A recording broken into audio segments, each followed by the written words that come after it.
మిత్రులందరికీ నమస్కారం, శుభోదయం, జై శ్రీరామ్, జై హింద్, జై భారత్. ఈరోజు మనము గణేష్ నవరాత్రి ఉత్సవాల సందర్భంగా ఒక ముఖ్యమైన విషయం తెలుసుకుందాం. అది నాకు కూడా బాగా నచ్చింది, ఎందుకంటే నాకు ఇన్ని రోజుల వరకు కూడా తెలియదు.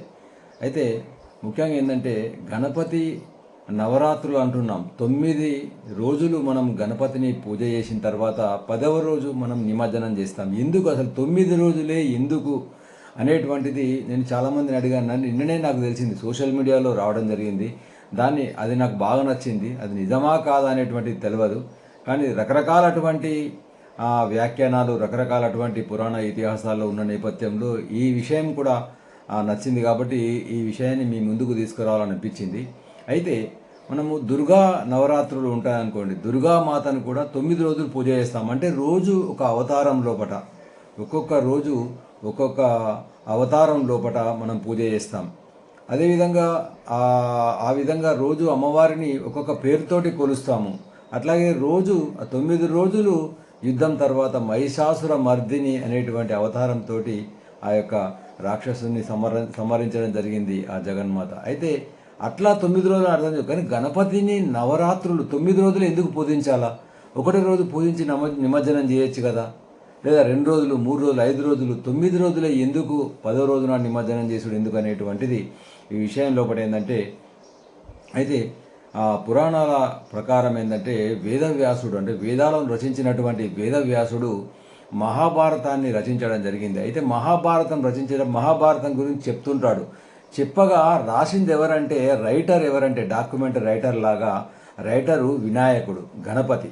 అయితే వేదవ్యాసుడు మహాభారతం చెప్తుంటే గణపతి రాస్తూ ఉంటాడు. అయితే వేదవ్యాసుడు చవితి నాడు, అంటే భాద్రపద శుద్ధ చవితి నాడు మహాభారతం చెప్పడం ప్రారంభించాడని ప్రతీతి. అయితే ఆ విధంగా చవితి నాడు ప్రారంభించి 10 రోజుల పాటు మహాభారతం చెప్తూనే ఉంటాడు. ఈ 9 రోజుల పాటు 10 రోజుల పాటు ఇట్లా చెప్తూనే ఉంటాడు. 10 రోజులు 10వ రోజు నాడు మరి ఏమవుతుందంటే ఆ 10 రోజులు కూడా కంటిన్యూగా నిరంతరము గణపతి రాయడం వల్ల ఆ గణపతి యొక్క శరీరం అనేటువంటిది వేడవుతుంది. చాలా వేడెక్కడం వల్ల వేదవ్యాసుడు ఆ గణేశుణ్ణి తీసుకొని వెళ్ళి సమీపంలో ఉన్నటువంటి నదిలో చల్లని నీటి లోపల మంచిగా స్నానం చేపిస్తాడు.